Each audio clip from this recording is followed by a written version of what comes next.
Ang ninuno. Isa-isang napabagsak ang kalaban hanggang sa iisa na lang ang natira. Ito yung matandang may tungkod. Nasa likod ng bahay at nakita ng binata na tumakbo papalayo. Kagad naman itong hinabol ni Kusim. Nang makalabas ng bahay ang binata, wala na ang matanda. Hindi na ito maramdaman ni Kusim maging ng mandirigmang engkanto. Nagwala si Gudan. Nagdadabog at galit na galit ang muka. Ang sabi ni Gudan, ang matandang iyon ang pumatay kay Sita. Doon niya naaamoy ang naiwang baho. Panay sabi ang mandirigmang engkanto na pasukin ang kakahuyan. Baka sakaling nakatago lang. Hindi pumayag si Kusim. Ayon sa binata, kailangan muna nilang mailigpit ang mga bangkay. Dalian mo, aking lingkod. Nanggigigil ako sa matandang yon. Nang mga sandaling ito, alam ni Kusim na sagad na ang galit ng mandirigmang engkanto. Unti-unting nawawala ang respeto nito sa kanya. Naiintindihan naman ni Kusim kaya hindi na nagsalita pa. Baka masaktan lang siya ng sariling gabay. Kaya naman bumalik sa loob ang binata at inilabas ang mga bangkay. Dinampot din niya ang mga piraso ng mga parte ng katawan hanggang sa nailibing lahat sa likod ng bahay. Pulang-pula ang katawan ni Kusim na nabalot ng dugo at kumikintab. Tila naligo na sa langis ang binata na kulay pula. Kumilos na si Kusim. Kagad na pinasok ang gubat. Nilibot nila ang lugar pero wala doon ang matanda pero hindi sumuko si Kusim. Naisip niya na maaaring bumalik ito sa bahay, lalo na't naroon pa ang mga kasamahan niyang napatay. Kumain muna si Kusim sa malapit na tindahan. Hindi niya na makayanan ang hapdi ng tiyan. Tumambay muna siya sa gilid ng palayan at nagintay hanggang maggabi. Nang mga sandaling ito, hinubad na ni Kusim ang damit pang itaas. Naaamoy niya na ang pinaghalong dugo at pawis sa sarili. Pagsapit ng gabi, bumalik ang binata sa tahanan. Hindi na muna siya lumapit at matyagang nag-antay. Tinago naman ng mandirigmang engkanto ang presensya nila nang hindi maramdaman ng mga nasa paligid. Namangha si Kusim. Marunong palang magtago ng presensya si Gudan. Hindi pa niya ito naranasan noon. Sa halip, natutugis at nalalaman kagad ng aswang kung nasaan siya. Lalo na ang mga kubot na matagal na siyang nais mapatay. Ayon sa mandirigmang engkanto, kaya niyang gawin ng lahat dahil napalabas na ni Kusim ang totoong lakas ng tangan. Maging alisto ka. Sa tingin ko, mangkukulam din ng matandang yon.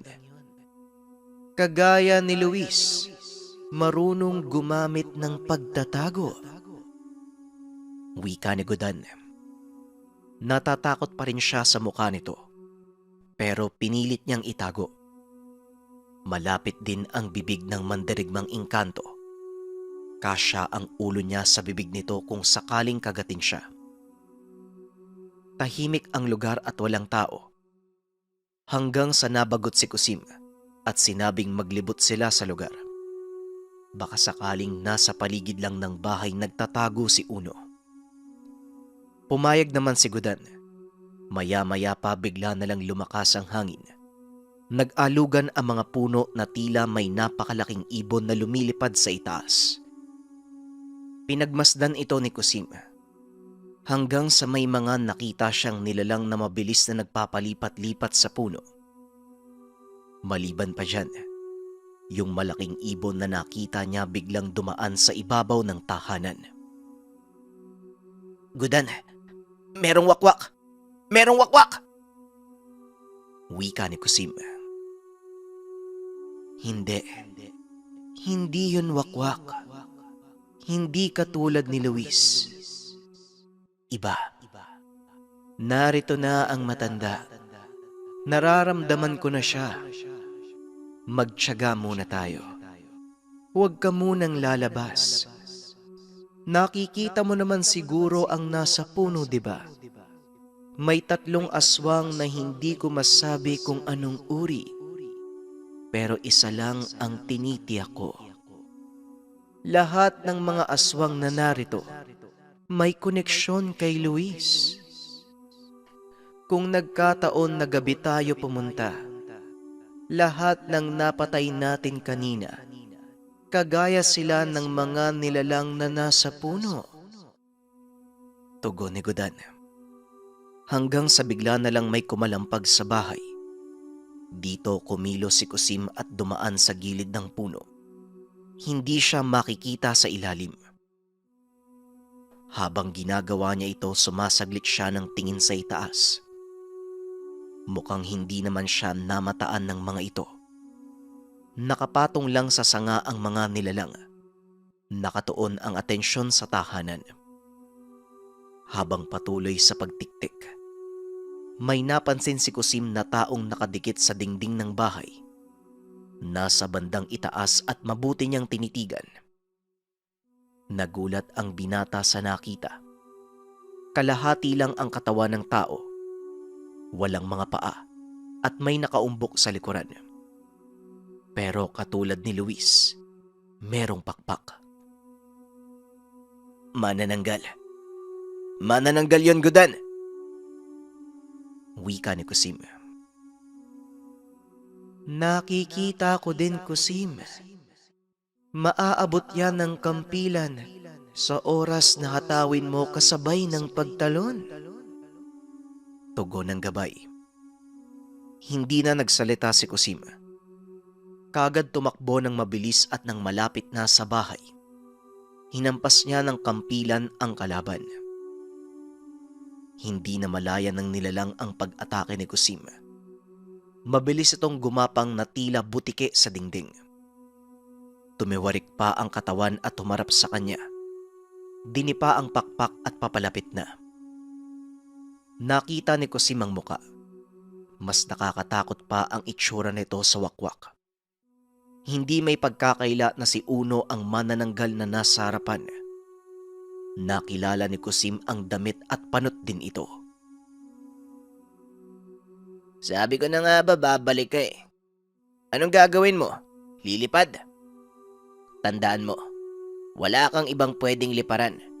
Sa harapan ko lang dahil sa dami ng puno na nasa itaas. Wika ni Kusim at hindi kumibo ang nilalang. Hanggang sa may napansin si Kusim na may nagsulputan sa likuran. Ito yung mga nakita niyang mga anino sa ibabaw ng puno. Malinaw na nakikita ng binata ang itsura ng mga ito. Kagaya yon ng napatay niyang nilalang na may ulo ng aso. 3 ang lahat. Nakatayo lang pero nanlilisik ang mga mata. Mga pipitsuging aswang lang yan. Unahin mo ang matanda. Wika ni Godan. Nag-aalangan si Kusim. Baka bigla siyang sunggaban ng mga nilalang na nasa likuran habang kaharap ang matanda. Huwag kang mag-alala. Ako na ang bahala. Wika ni Godan. Kaya naman hindi na nagsalita pa si Kusim. Tumangulang ito sabay unday ng paghampas sa manananggal na nakakapit sa dingding. Mabilis itong nailagan ang pag-atake ng binata. Nasira na ni Kusim ang dingding hanggang sa bumigay ang ilang parte ng bahay. Bumagsak na sa lupa ang manananggal. Gumagapang ito sa lupa at hirap maagalaw. Hindi din makalipad dahil kailangan niyang bumuelo. Mabilis ka kapag nasa itaas. Pero ngayong nasa lupa ka na, lagot ka sa akin. Wika ni Kusim. Samantalang yung aswang naman na nasa likuran ni Kusim kanina, naggalawan na ang mga ito. Hindi naman yon pinagtuunan ng pansin ng binata. Inambahan niya ng pagtaga ang manananggal. Kaso nga lang bigla itong nagsalita. Ayon sa aswang, huwag siyang patayin dahil may apo siyang binubuhay. Apo, siguradong katulad mo rin sila. At isa pa, may atraso ka sa akin eh. Pinatay mo ang matandang babae, si Sita. Wika ni Kusim. Ayon dito, siya nga ang pumatay kay Sita. Dahil sa ugnayan nila sa pamilya ni Luis, hindi niya masikmura na hindi na ipaghigante ang mga kaibigan. Kami ang pumatay kay Luis. Bakit niyo dinamay ang matandang babae? Bakit hindi mo na lang ako kinumpronta? Kahit isang katutak pa kayo, hindi ko kayo aatrasan. Wika ni Kusim. Tinapakan niya ang leg ni Uno sabay taga sa katawan. Hindi man lang ito nakaungol. Diretsyong binawian ng buhay. Hindi na naligpit ni Kusim ang bangkay. Minabuti niyang iwan ito dahil laganap ang mga aswang sa lugar. Nang sa ganun, magbigay babala ito sa mga tao upang maging maingat tuwing gabi. Nang mga sandaling iyon, pabalik na si Kusim sa lugar kung saan naroon si Tatang Meroy. Nang makarating sa bahay nila Sandro, wala ng tao sa tahanan. Inisip na lang ni Kusim na baka sa ibang lugar lang pinaglamayan ang katawan ng matanda. Kinuha niya na lang ang naiwang mga gamit at nag-isip kung saan siya pupunta. Nang mga sandaling ito, nakamtan na ni Kusim ang totoong lakas ng gamit. Kaso nga lang tila wala namang pinagkaiba sa nakaraan. Kung meron man, nakakalabas na sa katawan niya si Gudan. Pero parang bangungot ito. Pinili noon ng binata na umuwi na lang sa mismong tahanan kung saan naroon nakatira si Mang Dako at Hasmin. Hindi na noon dinaanan ni Kusim ang tahanan ni Tatang Meroy. Dumiretso na ang binata sa lugar at nang makarating, nagulat si Mang Dako. Nakikita niya ang mandirigmang engkanto na kasama ni Kusim. Nakabungad ang binata sa bakuran ng bahay. Hindi nakakibo si Mang Dako. Samantalang si Yasmin naman, natuwa ito nang makita si Kusim. Bababa na sana ng bahay ang dalaga. Kaso nga lang hinarangan ito ni Mang Dako. Sinabing wag lalapitan si Kusim. Ano po bang meron, Tay? Bakit parang takot na takot kayo sa kanya? Dati nung nandito pa siya, palagi mo yung binabara. Wika ni Hasmin. Basta, huwag kang lalapit sa kanya. Bumalik ka sa loob. Tugon ni Mang Dako. Nang makabalik sa loob ang dalaga, dito kinausap ni Mang Dako si Kusim. Sinabihan niya itong wag lalapit sa bahay at sa anak. Alam ko na. Nakikita mo ang gabay ko. Ayos ah. Ang ibig sabihin pala, may tiwala ako sa'yo, Mang Dako. Nakikita mo si Gudan eh. Kung sino man ang may malalim na ugnayan sa akin at pinagkakatiwalaan ko, yun lang ang makakakita sa gabay ko. Ikaw lang naman ang walang tiwala sa akin eh. O ano na, bakit parang ayaw mong bumaba ng bahay? At saka, parang mas mabait ka sa akin ngayon ah. Wika ni Kusim. Yan pala ang itsura niya. Hindi ba siya nagsasalita? Tanong ni Mang Dako. Sumagot si Kusim na nagsasalita ang mandirigmang engkanto, pero sa kanya lang. Siguro naman, Mang Dako, hindi ka na magagalit sa akin. Naku ka, nagtanim pa naman ng galit sa'yo ang gabay dahil tinataboy mo ako. Wika ni Kusim. Ikaw naman, ay syempre, natural kasi pinoprotektahan ko ang anak ko. Ayos lang, biro lang naman yun eh. Ang totoo, gusto talaga kita. Pero hindi pa napapanahon para ligawan mo ang anak ko. Tugon ni Mang Dako. Hindi porket nakikipagkaibigan ako sa'yo, anak mo na ang tirada ko. Babalik na ako dito sa bahay mo ha. Ayos lang naman siguro. Hindi nakapagsalita si Mang Dako. Nakatingin lang ito kay Kusim habang paakyat ng bahay. Maya-maya pa naglaho na ang mandirigmang engkanto. Sinadya ito ng gabay para hindi mailang si Mang Dako.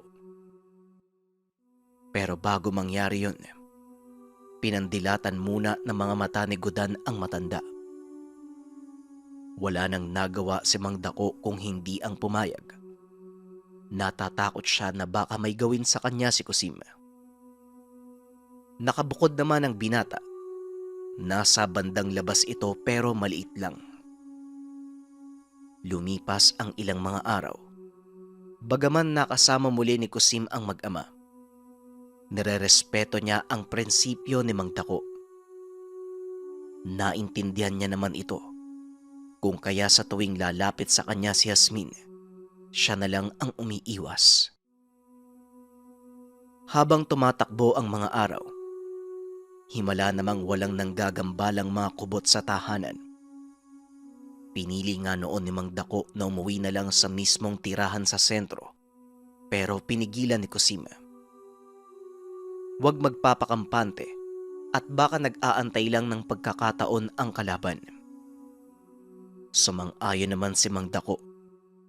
Pero habang payapa ang lugar, pumupuslit si Mang Dako sa sentro. Inaalam niya ang kalagayan ng mga kamag-anak.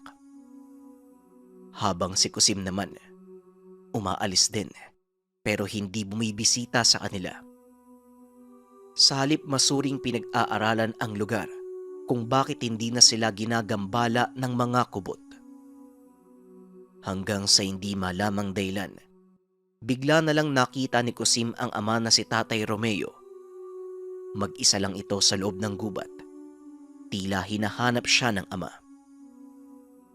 Lumayo ng kaunti si Kusim. Nagtago at nangingilid ang luha sa mga mata. Gusto niyang lapitan ang tatay pero hindi magawa. Baka merong nakamasid na kalaban. Siguradong madadamay si Tatay Romeo sa oras na gawin niya ito. Kung titignan ang mukha ni Tatay Romeo, tila meron itong malaking problema. Bagsak ang katawan at malalim ang mga mata. Alam ni Kusim sa sarili na dahil ito sa kanya, binibisita naman niya ang mga magulang at palihim na pinapaalam kung bakit siya nagtatago sa gubat. Maaaring nag-aalala na ito sa kanya dahil hindi na siya bumabalik para bumisita. Pag ngayon tay, kapit lang muna. Kapag nasigurado kong ligtas na tayo, uuwi ako sa bahay. Wika ni Kusim. Pinagmasdan niya ang ama habang unti-unting papalayo. May napansin si Kusim na may sobrang bilis na dumaan sa likuran ni Tatay Romeo. Kagad tinignan ni Kusim kung ano ito, pero hindi niya makita. Nalalagay sa alanganin ang tatay mo, Kusim. Wika ng gabay. Kasabay nito muling nagpakita ang mandirigmang engkanto. Habang si Kusim naman kahit nag-aalangan, napilitan tong sundan ng ama. Pero nagtataka ang binata kung bakit nawala bigla si Tatay Romeo. Nakarating siya sa kung saan ito dumaan. Sinubukan niya pang sambitin ang pangalan ng ama, pero wala namang sumasagot. Napabitaw ng mabigat na salita si Kusim. Hinala niya may nangyaring masama sa ama. Tay! Tatay! Linti naman. Bakit kasi nakarating ka dito eh? Wika ni Kusim. Kita sa muka ang matinding pag-aalala. Hindi na mapakali ang binata. Paulit-ulit niyang tinatawag ang pangalan ng ama pero wala pa ring sumasagot. Nagtanong siya sa gabay kung nararamdaman ba nito si Tatay Romeo. Maging ako, Kusim, nagtataka. Bigla na lang naglaho ang presensya ng tatay mo. Hindi ko din alam kung bakit. Tugon ng gabay na lalong nagpaalala sa binata. Ginalugad ni Kusim ang lugar, pero hindi niya matagpuan ang ama. Maging yung aswang, naglaho din ang presensya. Paulit-ulit na tinatanong ni Kusim ang mandirigmang engkanto habang ginagalugad ang lugar. Ngunit ganun pa rin. Maging si Gudan, nag-aalala sa binata. Hanggang sa bigla na lang nakarinig si Kusim na tila hilik ng kabayo. Kasabay naman ito ang biglaang pagwawala ng mandirigmang engkanto.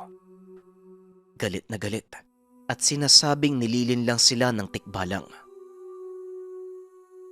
Animal kang kabayo ka.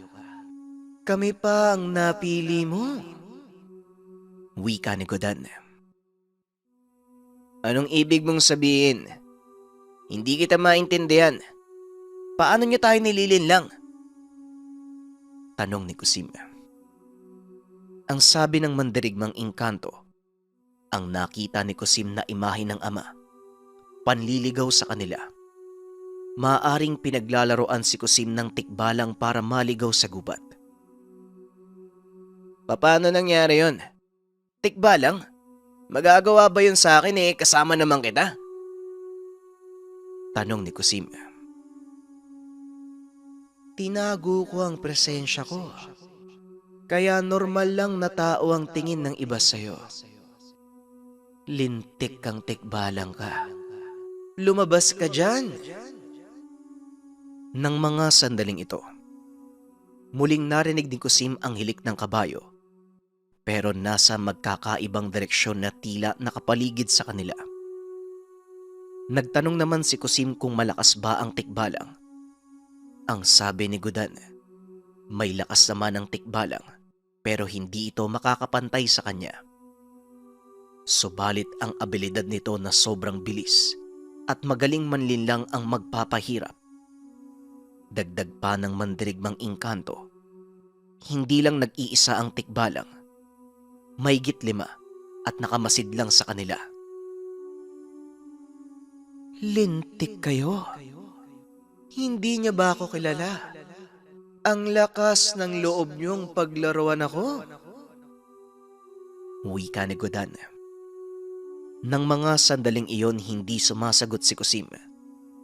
Si Godan lang ang nakakaalam sa abilidad ng kapwa engkanto. Hanggang sa bigla na lang naggalawan ang mga damo. Pero wala namang nakikita si Kusim na gumagawa nun. Ilang segundo lang ang namagitan. Isa-isang nagsilitawan ang malalaki at sobrang bangis na may katawang tao at may ulo ng kabayo. Ito pa lang ang unang beses ni Kusim na makakita ng tikbalang. Halos magkasing laki lang pala ang mandirigmang engkanto at tikbalang. 6 ang lahat at iba't ibang kulay. Narinig ng binata ang paghilik ng mga tikbalang habang papalapit sa kanila. Anong gagawin ko? Tatagain ko ba?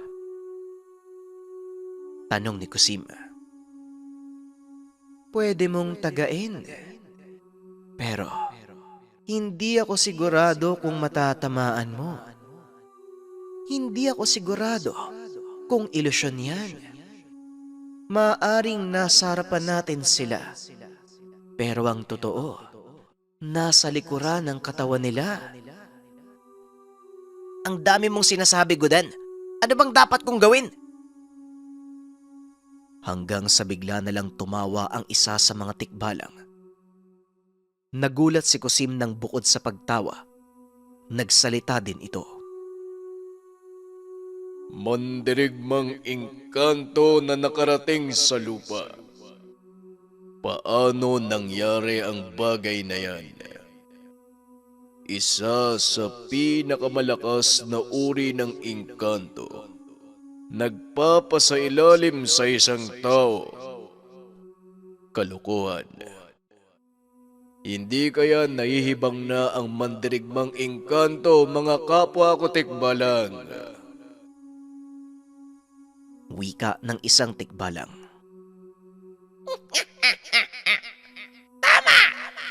Parang gano'n na nga. Nang mga sandaling iyon, nakikita ni Kusim ang pag-uusap ng mga tikbalang pero nanggagaling ang boses sa iba't ibang direksyon. Tama ka, Godan. Ilusyon nga ang nasa harapan natin. Pero teka, bakit sila nakakalabas? Di ba ang sabi mo, nakakalabas lang ang mga nilalang na galing sa inyo sa oras na may mga lagang tao sa mundo namin? Tanong ni Kusim. Mga sutilang tikbalang. Isa lang ang ibig sabihin kung bakit sila nakalabas. Kampon sila ng dilim. May iilan namang mabubuti, pero madalas sa mga tikbalang ay masama. Laging galit, at sa oras na mapasakamay sila ng tao, pwede nilang patayin ang nangangalagang tao sa kanila nang hindi sila nadadamay. Wika ni Godan. Dagdag pa nito, kailangan ni Kusim na ihanda ang sarili. Anumang sandali, posibleng may gawin ang mga tikbalang na hindi maganda sa kanya. Mabuti sana kung iisa lang, pero marami ang mga ito. Malalakas na yabag ng paa ang narinig sa iba't ibang direksyon. Hindi ito simpleng tunog dahil parang nagmumula ito sa batalyon ng mga kabayo. Ramdam ni Kusim ang paggalaw ng paligid. Lumilindol ang buong lugar. Kung saan-saan siya tumitingin pero walang nakikita. Tanging mabibilis na anino lamang at paggalaw ng mga damo ang nasasaksiyan nito. Nakakabaliw to ah. Nasaan ba sila? Hindi ko makita eh. Ang sakit sa ulo. Wika ni Kusim. Kumalma ka, aking lingkod. Tibayan mo ang isipan. Anumang oras, susugod sila. At saka... Mula sa iba't ibang direksyon, binabangga sila ng hindi makitang nilalang. Kasabay ng malalakas na yabag ang bawat pagtama. Nagmistulang bola ang katawan ni Kusim. Tumitilapon kung saan-saan. Marahan niyang nakita ang imahe, maraming bilang ng mga tikbalang. At sa kanilang harapan, 3 tikbalang na mas angat ang itsura. Ilang sandali pa, tinungkod ni Kusim ang napakalaking kampilan. Ginamit niya ito upang marahang makatayo. Maging alisto ka, aking lingkod. Hindi pa sila tapos. Nariyan ang mataas na uri ng mga tikbalang.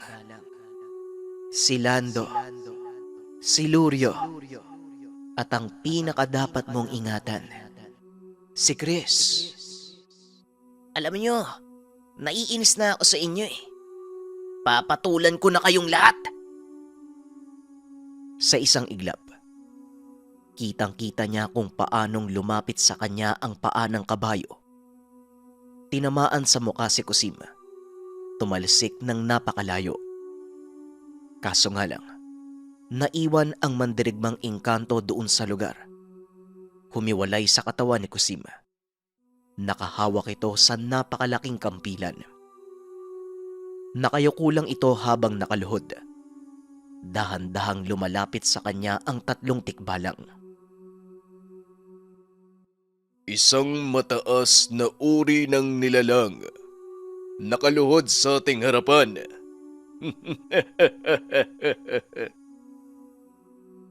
Wika ng isang tikbalang. Ang pangalan nito ay Lando. Tama ka. Hangal. Nagpasailalim sa paglilingkod ng isang tao. Wika ni Lurio. Kaya bumababa ang angking lakas mo dahil sa koneksyon sa tao. Pero Magagamit ka namin bilang alaga mandirigmang engkanto. Malaya kang makakagalaw, pero kailangan naming patayin ang taong pinaglilingkuran mo. Wika ni Chris. Bagyang napaatras ang mga tikbalang. Hinawakan ng maigpit ni Godan ang higanteng kampilan. Bumaon ito sa lupa kasabay ng pagbangon niya. Mas malaki ang sukat niya kung ikukumpara sa mga ito. Pag-angat ng ulo ni Godan, nagliliwanag ang mga mata. May berdeng enerhiya ang dumadaloy sa kampilan. Kasabay nito, nakita nilang lumulutang ang katawan ni Kusim. Pareho ng itsura ng gabay. Nagliliwanag ang mga mata. May berdeng enerhiya ang dumadaloy. Nagsanib ang dalawa. Naiwan ang imahe ni Kusim. Hawak nito ang higanteng kampilan habang nakatitig sa kanila.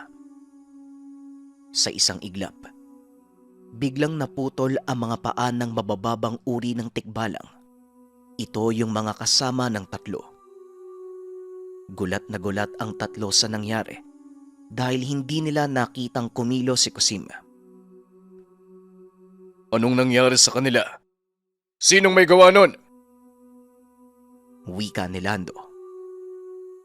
Meron pa siyang ibang kasama. Maging alisto kayo. Dalian niyo! Wika ni Lurio. Habang si Chris naman nanatiling nakatitig lang kay Kusim. Ilang sandali pa ang lumipas mula sa mga nakahandusay na tikbalang na walang mga paa. Nakarinig sila ng malakas na pagwasiwas. Sumirit ang maraming dugo.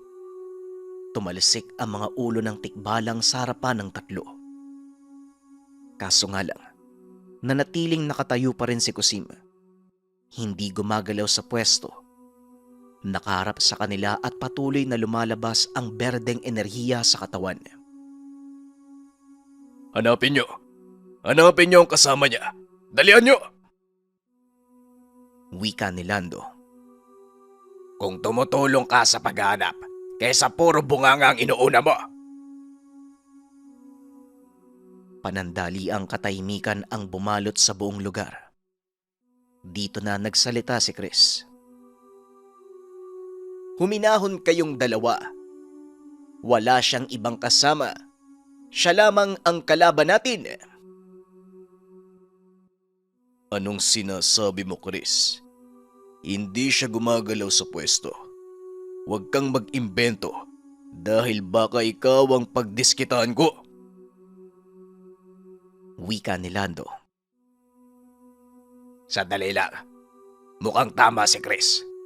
Tignan mo ang kampilan. May tumutulong dugo.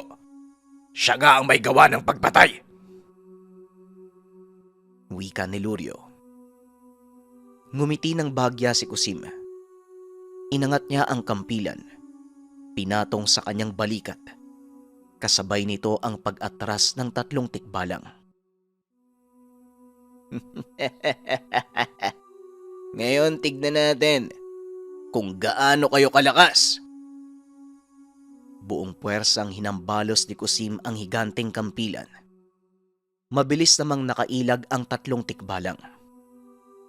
Pero hindi nakaligtas si Lando kay Kusim. Paglipat pa lang ng pwesto nito, naroon na si Kusim sa harapan niya. Hinawakan ni Kusim ang ulo ng tikbalang at binalibag sa lupa. Isang iglap matapos niyang gawin ang bagay na yon. Naroon na siya sa likuran ni Lurio. Binaliktad niya ang hawak sa kampilan. Doon sa kahoy hinawakan, ito ang pinampalo niya sa mukha ni Lurio. Tumawa ng malakas si Kusim. Biglang naglaho na parang bula.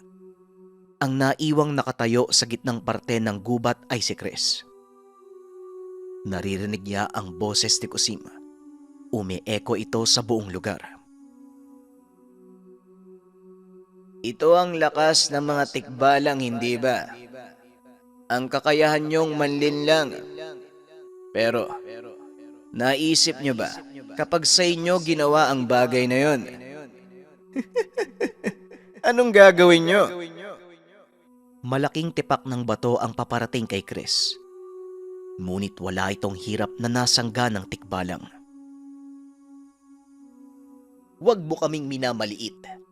Dahil hindi mo pa nakikita ang tunay na puwersa ng 3 tikbalang.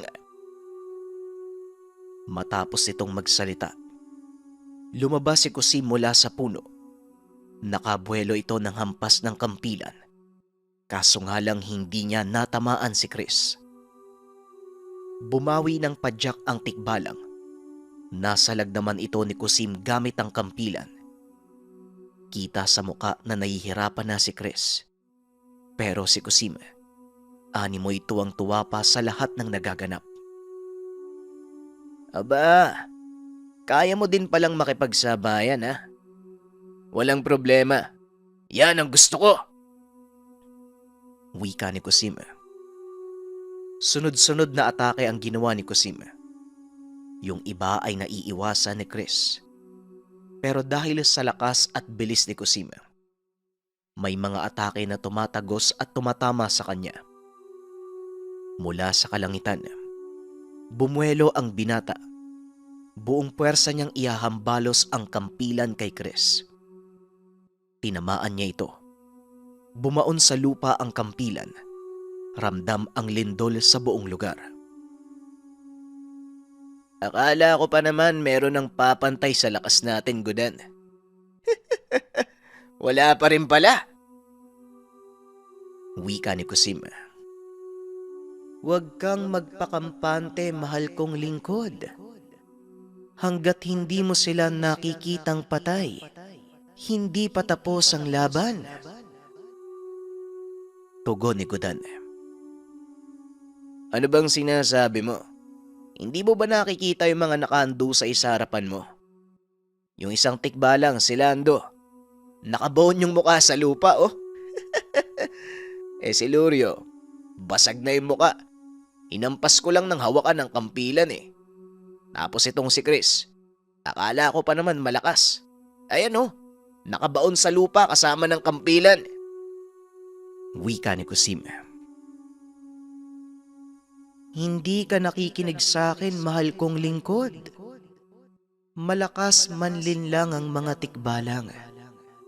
Oo, merong nakahandusay sa harapan mo. Pero, sino yung 3 tikbalang na nakatayo sa ating harapan? Tugon ni Gudan. Halos manlambot ang tuhod ni Kusim. Kitang-kita niya yung 3 tikbalang. Nakatitig sa kanya habang tumatawa. Hindi naman nagpatumpik-tumpik pa si Kusim. Buong puwersa siyang tumalon at paulit-ulit na winasiwas ang kampilan doon sa 3. Kaso nga lang, tumatagos lang ang kampilan at hindi niya tinatamaan ang mga ito. Mahal kong lingkod, kailangan mong kumalma. Hindi mo sila mapapatay sa ganyang paraan. Wika ni Gudan. Pwede ba? Kung wala kang mabuting maitutulong, wag mo na akong guluhin. Ako nang bahala dito. Tugon ni Kusim at muli na namang umatake sa mga nilalang. Ganun pa rin. Kahit anong wasiwas, wala siyang tinatamaan. Muling bumuelo sa kalangitan si Kusim. Buong puwersang hinambalos ang kampilan. Kaso nga lang laking gulat niya. Tinamaan niya ang balikat ni Lando. Ramdam ang pagyanig sa buong lugar. Pero hindi bumaon ang kampilan. Kahit isang galos, walang natamo ang tikbalang. Mula din sa itaas, tumalon si Lurio. Binali ang kampilan ni Kusim. Kasabay nito ang malakas sa tadyak ni Chris. Tinamaan sa tiyan si Kusim at tumalisik sa puno. Gudan, asan ka ba? Bakit hindi ka tumutulong? Wala na akong kampilan. Nabali na ang kampilan. Hindi na ako makakalaban sa kanila. Wika ni Kusim. Aking lingkod, Hindi ka nakikinig. Anong bali ang kampilan? Buo ang kampilan at hawak mo sa kamay mo. Tugon ng gabay. Halos mapalhod si Kusim sa nakita. Hawak niya ang kampilan. Wala kahit kaunting galos.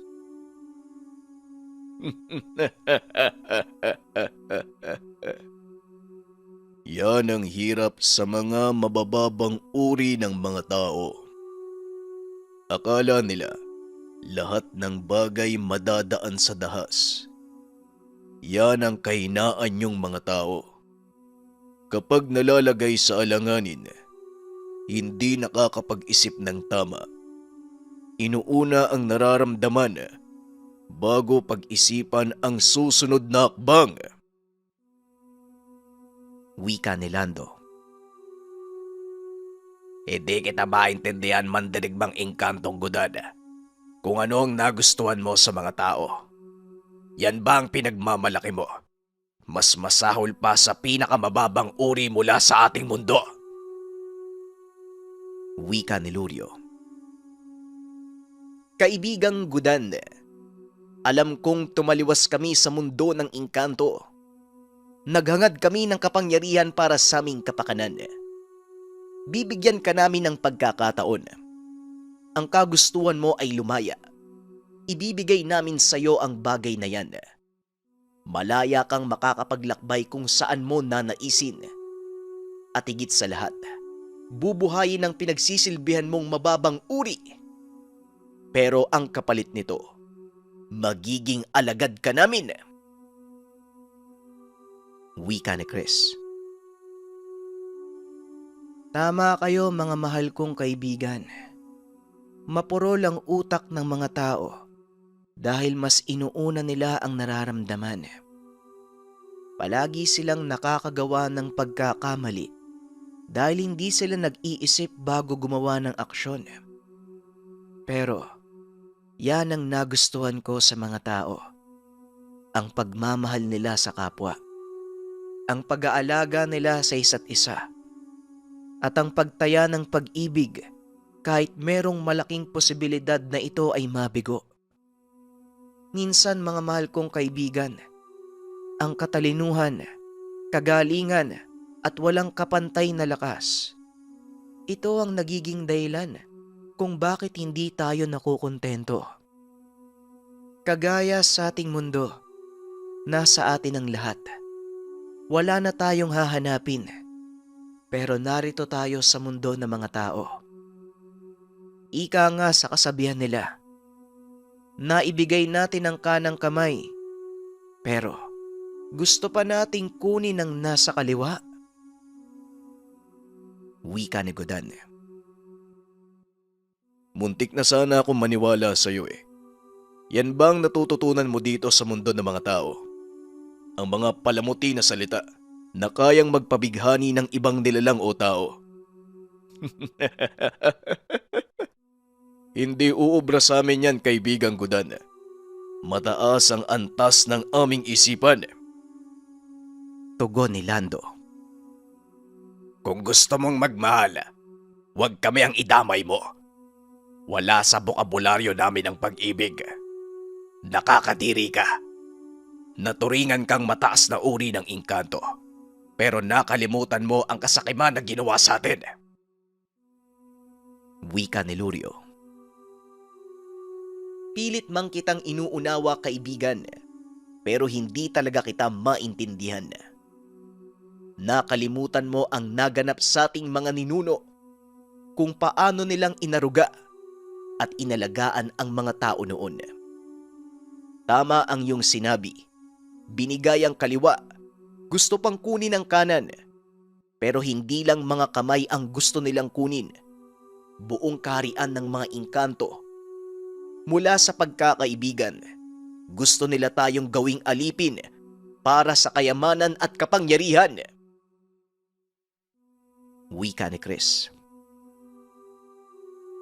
Isa yan sa mga natutunan ko sa mundo ng mga tao.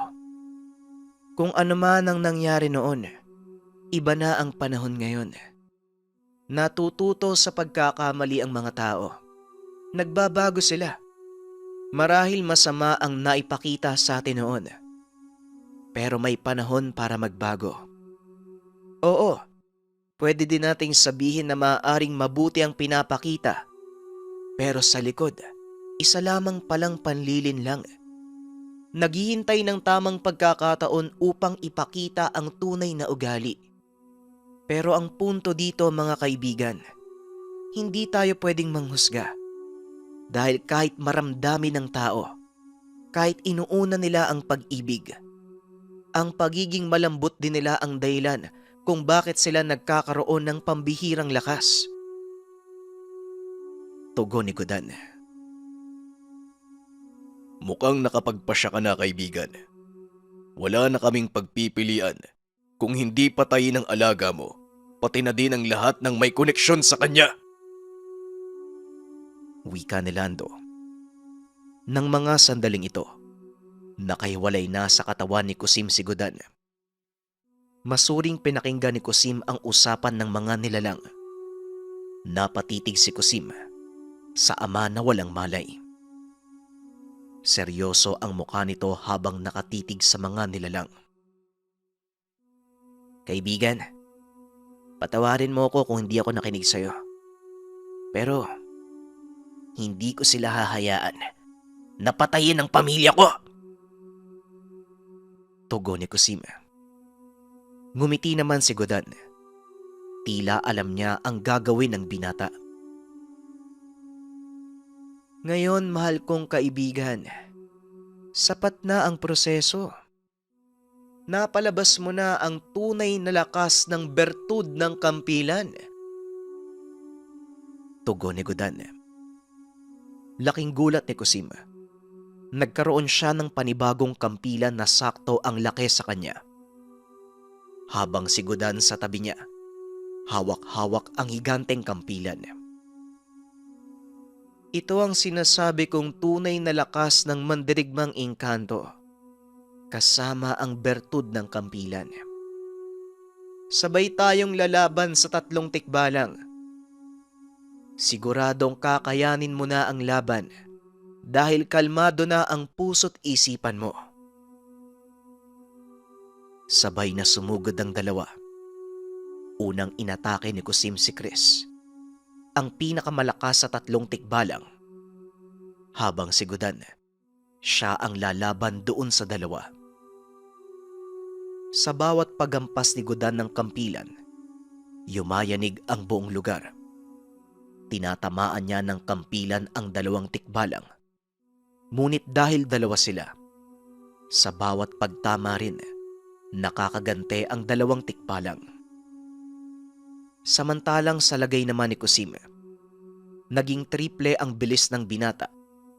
Kung kanina hindi niya masabayan ang likse ni Chris, ngayon ay pantay na sila. Sa bawat paghampas niya ng kampilan, nagkakaroon ng ilusyon. Lumilipat-lipat ng pwesto si Chris. Hindi niya tinatamaan, pero nasusundan niya ang bilis. Makikita naman sa mukha ng tikbalang na nahihirapan sa ginagawa ng binata. Sa kabilang banda, pinagitnaan ng dalawa si Godan. Tumakbo ng mabilis ang 2 tikbalang paikot sa mandirigmang engkanto. Nalilito na si Godan sa gagawin. Hanggang sa inambalos ang higanting kampilan sa lupa. Natigilan ang 2 tikbalang. Buong puwersang hinila ni Godan ang buhok ni Lurio. Sinubsob ang muka sa lupa. Hanggang sa nakita niya ang gintong buhok nito. Kinuha ni Godan at hinagis palayo si Lurio. Sa oras na mawala ang gintong buhok, mawawala na rin ang puwersa ng tikbalang. Malaking kalapastanganan ang ginawa mo, Godan. Magbabayad ka! Sinuntok siya ni Lando. Tumalisik si Godan. Napasandal siya sa higanting kampilan. Dumapa naman si Lando. Pinadyak ang mga paa sa lupa. Bumuelo ng pag-atake kay Godan. Bago tuluyang tamaan ang mandirigmang engkanto. Hinarang niya ang higanteng kampilan sa daanan, dahilan kaya nahati sa dalawa ang katawan ni Lando. Kasabay nito, napaupo sa lupa si Gudan sa sobrang pagod. Pinanood niya si Kusim. Hindi siya pwedeng makialam sa laban ng dalawa. Halos hindi masundan ng mga mata ang laban ni Kusim at Chris. Tanging mga anino lang na nagtatama sa iba't ibang direksyon ang nasasaksiyan, pati na din ang paghawi ng mga damo at dahon. Biglang tumigil si Chris sa gitna ng gubat. Tumayo lang ito. Kaagad namang bumuelo si Kusim ng paghambalos sa kanya. Ngunit bigla na namang nawala si Chris sa pwesto. Samot-saring yabag ng mga paa ng kabayo ang narinig ni Kusim. Nagpapaikot-ikot ito sa buong lugar. Muli na namang nataranta si Kusim. Kung saan-saan winawasiwas ang kampilan, pero wala siyang natatamaan. Sunod-sunod na atake ang tumatama kay Kusim sa iba't ibang parte ng katawan. Umabot sa punto na sumuka siya ng dugo. Mula sa kanyang likuran, buong puwersang bumuhelo ang tikbalang. Tinadyakan si Kusim. Tumilapon sa kalangitan, bumagsak sa lupa ng malala. Paulit-ulit na umuubo ng dugo si Kusim habang nakaluhod. Nagpatuloy naman sa ginagawa si Chris. Yung mga yabag ng kabayo sa buong lugar upang hindi malaman ni Kusim kung saan manggagaling ang atake. Sa isipan ni Kusim, kinausap siya ni Gudan. Kumalma ka, mahal kong kaibigan. Pakinggan mo ang tibok ng iyong puso. Napalingon si Kusim kay Gudan. Nakita niyang nakabaon ng kampilan. Naroon ang hati na katawan ni Lando. Kinalma ni Kusim ang sarili. Ipinikit ang mga mata at tuminga ng malalim. Pinakinggan ang tibok ng puso. Laking gulat niya. Naririnig niya ang yabag ng paa ng kabayo. Hindi ito nagmumula sa iba't ibang parte ng lugar. Naroon lang ito sa likuran niya. Kahit nakapikit, nakikita niya ang imahe ni Chris. Nasa iisang pwesto, pinapadyak lang ang paa. Nagantay siya ng pagkakataon. Bumuelo na si Chris ng pag-atake. Hinampas si Kusim, pero laking gulat niya. Bumaon ang kamay niya sa kampilan ni Kusim. Nakatusok ang hawakan ng kampilan sa lupa habang ang talim ang nasa itaas. Napalitan ng kampilan ang katawan ni Kusim. Napatitig si Chris sa kalangitan. Natakpa ng anino ang liwanag ng buwan. Hawak-hawak ni Kusim ang higanting kampilan. Buong puwersang ibinaon sa katawan ni Chris na naging dahilan ng agarang pagkamatay. Napaiga si Kusim sa lupa matapos nun. Marahan namang lumapit sa kanya ang higanting kaibigan. Nagampanan mo, mahal kong kaibigan. Napalabas mo ang tunay kong lakas. Nagpapasalamat ako dahil naranasan kong makita muli ang aking katawan kahit sa kaunting panahon lang. Masaya ako dahil naipakita ko ang tunay kong anyo, mahal kong kaibigan.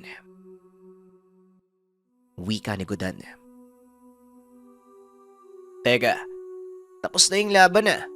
Bakit parang nagpapaalam ka pa? Ngumiti lang si Gudan. Napansin niya yung mga katawan ng tikbalang. Unti-unting nagiging kulay puting abo at pumupunta sa kalangitan. Laking gulat din niya dahil maging si Gudan ganun din ang nangyari. Dahan-dahan itong nawawala sa paningin niya habang nakangiti. Hindi nakapagsalita si Kusim hanggang sa tuluyang naglaho na si Gudan. Bakit naman ganun? Kung kailan napapalapit na tayo sa isa't isa, doon ka pa mawawala. Uy, Gudan. Lumabas ka naman, Gudan, oh. Kahit anong sigaw ni Kusim, Walang sumasagot sa kanya. Binalot ng katahimikan ang buong lugar. Nang makabalik siya sa wisyo, nilapitan niya na lang ang higanteng kampilan, ang huling alaala ng kaibigan. Kahit kailan, mahal kong kaibigan, hinding-hindi kita makakalimutan. Mahal kita, Gudan. Hoy! Napakaingay mo. Nagpapahinga ako sa loob ng kampilan. Ang espiritual na katawan ko lang ang nawala dahil sa nangyaring laban. Pero nandito pa rin ako sa loob ng kampilan. Tumigil ka nga. Magsasalita pa sana si Kusim dahil sa inis. Pero napangiti na lang siya dahil hindi nawala ang kaibigan. Palagi niya pa rin itong kasama. Marami pa silang napagdaanan matapos ng kaganapan, pero hindi na ito naging mahirap para sa kanilang dalawa. Iisa lamang ang nais: bigyan ng kaligtasan ang lahat ng tao. Panatiliin ang balanse sa mundo ng mga engkanto at tao. Yon ang pinakamisyon ni Kusim at mandirigmang engkanto, gamit ang bertud ng kampilan. Maraming salamat sa pakikinig ng ating kwento, mga kabayan. At dahil ito na ang huling kwento para sa araw na to, naway nagustuhan ninyo ang istorya, abangan ang mga panibagong atake ng kwento dito sa ating channel. Paalam at maraming salamat, kaibigan.